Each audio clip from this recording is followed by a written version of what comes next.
जय हिंद, जय भारत। स्वागत है आपके अपने YouTube channel Oswal study point पर। दोस्तों, आशा करता हूं कि आप सब ठीक होंगे। मेरे प्यारे दोस्तों, अभी तक हमने भारत का भूगोल से संबंधित 2 वीडियो चैनल पर अपलोड की है, जिसमें हमने अभी तक 200 सवाल करवाए हैं। आशा करता हूं कि आपको वीडियो पसंद आई होगी। तो चलिए अपनी अगली वीडियो में 100 क्वेश्चन और कराते हैं। ये भारत के भूगोल की तीसरी वीडियो है। आपको किस सब्जेक्ट पर वीडियो चाहिए, प्लीज़ कमेंट बॉक्स में ज़रूर लिखिए, और मेरे चैनल पर नए हैं तो चैनल को लाइक और सब्सक्राइब जरूर करिए। तो चलिए शुरू करते हैं। पहला सवाल है, गोदावरी और कृष्णा नदी के बाद प्रायद्वीपीय भारत की तीसरी सबसे लंबी नदी कौन सी है? तो सही सवाल हो जाएगा नर्मदा नदी। अगला सवाल है, भारत की किस नदी को सूर्यपुत्री के नाम से जाना जाता है? सूर्यपुत्री के नाम से।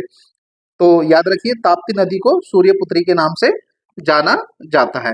अगला सवाल है, गुजरात का कारापारा परमाणु संयंत्र किस नदी के किनारे स्थित है? तो सही जवाब हो जाएगा ताप्ती नदी के किनारे।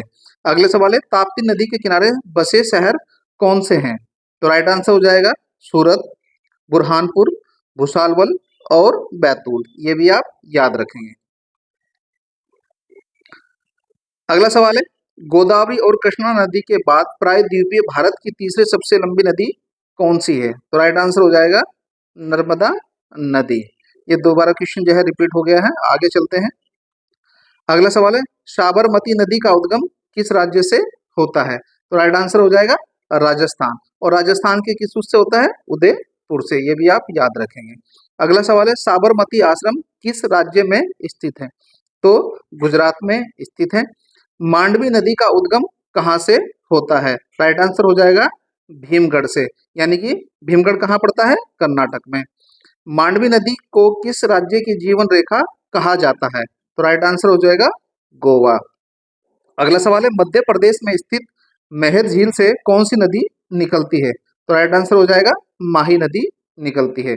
अगला सवाल है, भारत की कौन सी नदी कर्क रेखा को 2 बार काटती है? तो माही नदी कर्क रेखा को 2 बार काटती है। ये भी आप याद रखेंगे। अगला सवाल है, दक्षिण राजस्थान की स्वर्ण रेखा किस नदी को कहा जाता है? तो राइट आंसर हो जाएगा माही। माही नदी को दक्षिण राजस्थान की स्वर्ण रेखा कहा जाता है। अगला सवाल है, किस नदी को मरुस्थल की गंगा के नाम से जाना जाता है? तो राइट आंसर हो जाएगा लूनी नदी को मरुस्थल की गंगा के नाम से जाना जाता है। अगला सवाल है, कौन सी नदी कच्छ के रण में लुप्त हो जाती है? तो राइट आंसर हो जाएगा लूनी नदी। भारत के किस राज्य से महानदी का उद्गम होता है? तो राइट आंसर हो जाएगा छत्तीसगढ़ से, राय जिले के सिहुआ पहाड़ी से। ये भी आप याद रखेंगे। अगला सवाल है, किस नदी के तट पर हैदराबाद शहर बसा हुआ है? तो राइट आंसर हो जाएगा मूसी नदी के किनारे हैदराबाद बसा हुआ है। मूसी नदी कहाँ पड़ती है? तेलंगाना। अगला सवाल है, महाराष्ट्र की जीवन रेखा किस नदी को कहा जाता है? तो राइट आंसर हो जाएगा कोयना। कोयना नदी को महाराष्ट्र की जीवन रेखा कहा जाता है। यह कृष्णा नदी की सहायक नदी है। अगला सवाल है, भारत की किस नदी को रामायण में पंपा नाम से जाना जाता है? तो राइट आंसर हो जाएगा तुंगभद्रा नदी को रामायण में पंपा नाम से संबोधित किया गया है। अगला सवाल है, कर्नाटक राज्य का हम्पी शहर किस नदी के तट पर स्थित है? तो हम्पी शहर जो है वो तुंगभद्रा के नदी के किनारे पर बसा हुआ है। अगला सवाल है, किस नदी को दक्षिण भारत की गंगा के रूप में जाना जाता है? तो राइट आंसर हो जाएगा कावेरी नदी को। इसका उद्गम कहाँ से होता है? ब्रह्मगिरी की पहाड़ी से, कर्नाटक में इसका उद्गम होता है। अगला सवाल है, शिव समुद्रम जलप्रपात किस नदी के पर स्थित है? तो राइट आंसर हो जाएगा कावेरी नदी पर। अगला सवाल है, केरल राज्य की सबसे प्रमुख नदी कौन सी है? तो पेरियार नदी केरल राज्य की सबसे प्रमुख नदी है। उद्गम कहाँ से होता है? शिवगिरी की पहाड़ी से, जो कि तमिलनाडु में है। अगला सवाल है, कावेरी नदी जल विवाद किन राज्यों के मध्य है? तो राइट आंसर हो जाएगा तमिलनाडु, केरल और कर्नाटक के मध्य। अगला सवाल है, कृष्णा नदी जल विवाद किन राज्यों के बीच में है? तो राइट आंसर हो जाएगा आंध्र प्रदेश और कर्नाटक के बीच में। अगला सवाल है, भारत की सबसे बड़ी ताजे पानी की झील कौन सी है? तो राइट आंसर हो जाएगा वुलर झील। श्रीनगर का गहना किस झील को कहा जाता है? तो राइट आंसर हो जाएगा डल झील को श्रीनगर का गहना कहते हैं। अगला सवाल है, पूर्वोत्तर भारत की ताजे पानी की सबसे बड़ी झील कौन सी है? तो राइट आंसर हो जाएगा लोकटक झील, जो मणिपुर में है। अगला सवाल है, भारत की सबसे अधिक खारे पानी की अंतस्थलीय झील कौन सी है? तो राइट आंसर हो जाएगा सांभर झील, जो कि राजस्थान में है। अगला सवाल है, भारत में उल्का पिंड से निर्मित खारे पानी की झील कौन सी है? तो राइट आंसर हो जाएगा लोनार झील, जो महाराष्ट्र में है। अगला सवाल है, भारत की सबसे लंबी झील कौन सी है? वेम्बनाड झील, जो केरल में है, भारत की सबसे लंबी झील है। अगला सवाल है, भारत की कौन सी सबसे ऊंचाई पर स्थित झील कौन सी है? भारत की सबसे ऊंचाई पर स्थित झील कौन सी है? तो राइट आंसर हो जाएगा चोलामू झील, जो सिक्किम में पड़ती है। अगला सवाल है, भारत की सबसे बड़ी कृत्रिम झील कौन सी है? तो राइट आंसर हो जाएगा गोविंद वल्लभ पंत सागर, उत्तर प्रदेश में है। ये भारत की सबसे बड़ी कृत्रिम झील है। अगला सवाल है, भारत के किस स्थान को लेक डिस्ट्रिक्ट के नाम से जाना जाता है? तो राइट आंसर हो जाएगा नैनीताल। नैनीताल यानी कि उत्तराखंड में आता है। भारत की सबसे बड़ी तटीय खारे पानी की झील कौन सी है? तो राइट आंसर हो जाएगा चिल्का झील। चिल्का झील कहाँ है? ये उड़ीसा में है, ये भी आप याद रखेंगे। अगला सवाल है, भारत में स्थित किस झील को रहस्यमय झील कहा जाता है? रूपकुंड झील को रहस्यमय झील के नाम से जाना जाता है। रूपकुंड झील कहाँ है? उत्तराखंड में है। अगला सवाल है, अंचार झील किस नाम में, किस राज्य में स्थित है? तो राइट आंसर होगा जम्मू और कश्मीर में। पेंगोई झील भारत के किस केंद्र शासित प्रदेश में स्थित है? तो राइट आंसर हो जाएगा लद्दाख में। अगला सवाल है, पंचभद्रा साल्ट लेक किस राज्य में है? तो राइट आंसर हो जाएगा राजस्थान में। नेक्स्ट क्वेश्चन है, नल सरोवर झील किस राज्य में अवस्थित है? तो राइट आंसर हो जाएगा गुजरात में। अगला सवाल है, पुलिकट झील किन किन दो राज्यों के मध्य स्थित है? तो राइट आंसर हो जाएगा आंध्र प्रदेश और तमिलनाडु के बीच में। सूरजकुंड झील किस राज्य में स्थित है? तो राइट आंसर हो जाएगा हरियाणा में। हरियाणा में सूरजकुंड झील स्थित है। रेणुका झील किस राज्य में स्थित है? तो राइट आंसर हो जाएगा हिमाचल प्रदेश में। अगला सवाल है, सूरजताल झील और चंद्रताल झील किस राज्य में स्थित है? तो राइट आंसर होगा हिमाचल प्रदेश में। अगला सवाल है, वेलिंगटन द्वीप किस झील में स्थित है? तो राइट आंसर हो जाएगा वेवनाड झील में। अगला सवाल है, नागार्जुन सागर झील किस राज्य में स्थित है? तो सही जवाब हो जाएगा तेलंगाना में। अगला सवाल है, तुलबुल परियोजना किस झील के मुहाने पर स्थित है? तो राइट आंसर हो जाएगा बुलर झील के मुहाने पर। भारत की सबसे ऊंची चोटी केटू, जिसे हम गॉडविन ऑस्टिन कहते हैं, किस पर्वत श्रेणी में स्थित है? तो राइट आंसर हो जाएगा काराकोरम श्रेणी में। ये पाक अधिकृत कश्मीर क्षेत्र में आता है।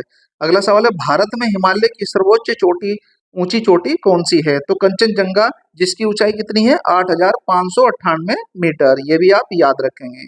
कंचनजंगा पर्वत चोटी किस राज्य में स्थित है? तो राइट आंसर हो जाएगा सिक्किम राज्य में। अगला सवाल है, हिमालय का प्रादेशिक विभाजन कितने भागों में किया गया है? तो राइट आंसर हो जाएगा 4 भागों में। पंजाब हिमालय, कुमाऊं हिमालय, नेपाल हिमालय और असम हिमालय। अगला सवाल है, सतलुज और काली नदी के बीच हिमालय के किस भाग को के नाम से जाना जाता है? तो कुमाऊं हिमालय को, जिसका विस्तार है 320 किलोमीटर। सिंधु और सतलुज नदी के मध्य स्थित हिमालय को क्या कहा जाता है? तो राइट आंसर हो जाएगा पंजाब हिमालय। इसका विस्तार कितना है? 560 किलोमीटर। अगला सवाल है, हिमालय का प्रादेशिक विभाजन कितने भागों में किया गया है? ये दोबारा फिर से रिपीट हो गया है। आगे चल, अगला सवाल है, नेपाल हिमालय का विस्तार किन नदियों के मध्य है? तो राइट आंसर हो जाएगा काली और तीस्ता नदी के मध्य। काली और तीस्ता नदी के मध्य ये कितना लंबा विस्तार है? ये है 800 किलोमीटर का। अगला सवाल है, तीस्ता और दिहांग नदी के मध्य कौन सा हिमालय स्थित है? तो राइट आंसर हो जाएगा असम हिमालय, जिसकी ऊंचाई 720 किलोमीटर है। अगला सवाल है, भारत में सबसे पुरानी पर्वत श्रेणी कौन सी है? तो सही जवाब हो जाएगा अरावली पर्वत श्रेणी सबसे पुरानी है, जिसकी लंबाई 800 किलोमीटर है। अगला सवाल है, अरावली पर्वत श्रेणियां किस राज्य में फैली है? तो राइट आंसर हो जाएगा राजस्थान, गुजरात और हरियाणा में। अगला सवाल है, अरावली पर्वत श्रृंखला की सबसे ऊंची चोटी कौन सी है? तो राइट आंसर हो जाएगा गुरु शिखर। इसकी ऊंचाई कितनी है? 1722 मीटर। अगला सवाल है उत्तर भारत से दक्षिण भारत को कौन सी पर्वतमाला अलग करती है? तो राइट आंसर हो जाएगा विंध्याचल पर्वतमाला उत्तर भारत से दक्षिण भारत को अलग करती है। अगला सवाल है विंध्याचल पर्वत श्रृंखला का विस्तार किन किन राज्यों में हुआ है? गुजरात, उत्तर प्रदेश, झारखंड और मध्य प्रदेश में। मैकाल पहाड़ी का सर्वोच्च शिखर कौन सा है? तो राइट आंसर हो जाएगा अमरकंटक, जिसकी ऊंचाई 1036 मीटर है। अगला सवाल है नर्मदा, सोन और महानदी का उद्गम स्थल कौन सा है? तो राइट आंसर हो जाएगा अमरकंटक। अगला सवाल है मैकाल पठार किस राज्य में स्थित है? तो राइट आंसर हो जाएगा छत्तीसगढ़ में। अगला सवाल है पारसनाथ की पहाड़ियां किस राज्य में स्थित है? तो राइट आंसर हो जाएगा झारखंड राज्य में। अगला सवाल है सतपुड़ा पर्वत श्रृंखला का जो भाग मध्य प्रदेश में है उसे किस नाम से जाना जाता है? तो राइट आंसर हो जाएगा महादेव पहाड़ी के नाम से जाना जाता है। अगला सवाल है सतपुड़ा श्रेणी की सबसे ऊंची चोटी कौन सी है? तो राइट आंसर हो जाएगा धूपगढ़, जिसकी ऊंचाई 1350 मीटर है। अगला सवाल है अजंता पर्वत श्रृंखला भारत के किस राज्य में अवस्थित है? तो राइट आंसर हो जाएगा महाराष्ट्र में। अगला सवाल है बालाघाट पर्वत श्रृंखला का विस्तार किन राज्यों में है? तो राइट आंसर हो जाएगा महाराष्ट्र और कर्नाटक में। कौन सी पर्वत श्रृंखला पूर्व में भारत और म्यांमार की सीमा पर स्थित थी? तो राइट आंसर हो जाएगा पटकाई पर्वत श्रृंखला। अगला सवाल है पटकाई पर्वत श्रृंखला किन राज्यों में फैली हुई है? तो राइट आंसर हो जाएगा असम, नागालैंड, मणिपुर, मेघालय और मिजोरम में। अगला सवाल है नल्ला माई की पहाड़ियां किस राज्य में स्थित है? तो राइट आंसर हो जाएगा आंध्र प्रदेश में। आंध्र प्रदेश राज्य में नल्ला मलाई की पहाड़ियां स्थित है, ये भी आप याद रखेंगे। अगला सवाल है जावेदी पहाड़ी किस राज्य में स्थित है? तो राइट आंसर हो जाएगा तमिलनाडु में। दक्षिण भारत की सबसे ऊंची चोटी कौन सी है? तो अनाईमुदी चोटी सबसे ऊंची है दक्षिण भारत की, तो इसकी जो ऊंचाई है वो 2696 मीटर है। अन्नामलाई पहाड़ी किन राज्यों की सीमा पर स्थित है? तो राइट आंसर हो जाएगा केरल और तमिलनाडु की सीमा पर। तो अगला सवाल है नीलगिरी पहाड़ियों का विस्तार किन राज्यों में है? अगला राइट आंसर हो जाएगा केरल, तमिलनाडु और कर्नाटक के राज्यों में। अगला सवाल है दक्षिण भारत की अंतिम पहाड़ियां कौन सी है? कार्डमम पहाड़ी और इलायची पहाड़ी। अगला सवाल है इलायची पहाड़ी किन राज्यों में विस्तृत है? केरल और तमिलनाडु में। अगला सवाल है सेवराय पहाड़ियां किस राज्य में अवस्थित है? तो राइट आंसर हो जाएगा तमिलनाडु और सेलम में। पूर्वी घाट पर्वत श्रेणी का सर्वोच्च शिखर कौन सा है? तो राइट आंसर हो जाएगा महेंद्रगिरी। अगला सवाल है पश्चिमी घाट का सर्वोच्च शिखर कौन सा है? तो सही जवाब हो जाएगा अनाईमुदी। अगला सवाल है पालनी की पहाड़ियां किस राज्य में है? राइट आंसर हो जाएगा तमिलनाडु में। आगे चलते हैं दोस्तों, यदि आप मेरे चैनल पर नए हैं तो प्लीज़ मेरे चैनल को लाइक और सब्सक्राइब जरूर करें और आपको किस सब्जेक्ट पर वीडियो चाहिए ये भी कमेंट बॉक्स में जरूर लिखें। अगला सवाल है हिमालय की सबसे पूर्वी चोटी कौन सी है? तो राइट आंसर हो जाएगा नमचा बरवा पर्वत, जो अरुणाचल प्रदेश में है। अगला सवाल है अंडमान निकोबार की सबसे ऊंची चोटी कौन सी है? तो राइट आंसर हो जाएगा सैंडल पीक। लक्षद्वीप की सर्वोच्च चोटी कौन सी है? सही जवाब हो जाएगा नारचो। दक्कन का पठार किस राज्य में स्थित है? तो राइट आंसर हो जाएगा महाराष्ट्र राज्य में। अगला सवाल है धारवाड़ का पठार किस राज्य में स्थित है? तो सही जवाब हो जाएगा कर्नाटक में। आगे चलते हैं अगला सवाल है थालघाट दर्रा किसको जोड़ता है? नासिक और मुंबई को थालघाट दर्रा जोड़ता है, ये भी आप याद रखेंगे। अगला सवाल है मुंबई को पुणे से कौन सा दर्रा जोड़ता है? भोरघाट दर्रा मुंबई को पुणे से जोड़ता है। अगला सवाल है पालघाट दर्रा किसके बीच संपर्क मार्ग बनाता है? कोयम्बटूर और कोचीन के मध्य, जो तमिलनाडु को केरल से जोड़ता है। अगला सवाल है गुजरात से गोवा तक के तटीय क्षेत्र को क्या कहा जाता है? कोंकण तट। गुजरात से गोवा तक के तटीय क्षेत्र को कोंकण तट कहा जाता है। अगला सवाल है गोवा से कर्नाटक के मंगलुरु तक का तटीय क्षेत्र क्या कहलाता है? तो ये केनरा तट कहलाता है, ये भी आप याद रखेंगे। अगला सवाल है मंगलुरु से कन्याकुमारी तक के तटीय क्षेत्र को किस नाम से जाना जाता है? मालाबार तट के नाम से। अगला सवाल है कन्याकुमारी से कृष्णा डेल्टा तक का तटीय भाग क्या कहलाता है? तो सही जवाब हो जाएगा कोरोमंडल का तट। नेक्स्ट क्वेश्चन है कृष्णा डेल्टा से गोदावरी डेल्टा तक के तटीय क्षेत्र को किस नाम से जाना जाता है? तो सही जवाब हो जाएगा गोलकुंडा के नाम से। अगला सवाल है, मुंबई शहर के किस द्वीप पर स्थित है? मुंबई शहर सालसेट द्वीप पर स्थित है, ये भी आप ध्यान रखेंगे। अगला सवाल है, व्हीलर द्वीप किस राज्य में स्थित है? तो राइट आंसर हो जाएगा उड़ीसा, ब्रह्मा नदी पर।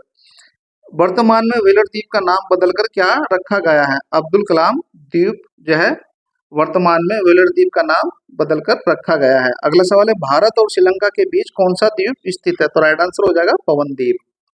ऑन रेल द्वीप कहाँ स्थित है? राइट आंसर हो जाएगा लक्षद्वीप में। ये लक्षद्वीप का सबसे बड़ा द्वीप है, 4.90 वर्ग किलोमीटर, ये भी आप याद रखेंगे। आगे चलते हैं। अगला सवाल है, लक्षद्वीप में हवाई अड्डा किस द्वीप पर स्थित है? तो राइट आंसर हो जाएगा अगाती द्वीप में। लक्षद्वीप समूह के सभी द्वीपों पर कौन सी भाषा बोली जाती है? तो राइट आंसर हो जाएगा मलयालम भाषा। अगला सवाल है, वन्य जीव संरक्षण अधिनियम 1972 के अनुसार निम्न में से किसको नेशनल पार्क घोषित करने की शक्ति देता है? तो राइट आंसर हो जाएगा राज्य सरकार को। कौन सा राष्ट्रीय उद्यान भारत में स्थापित प्रथम नेशनल पार्क था? तो राइट आंसर हो जाएगा हैली नेशनल पार्क, जो जिम कॉर्बेट नेशनल पार्क में का नाम बदलकर रखा गया है। हैली नेशनल पार्क का नाम अब जिम कॉर्बेट नेशनल पार्क हो गया है, ये भी आप याद रखें। तो दोस्तों ये थी हमारी जो है इस भारत के भूगोल की तीसरी वीडियो। जल्दी हम अगली वीडियो में आपसे मिलते हैं, तब तक के लिए धन्यवाद।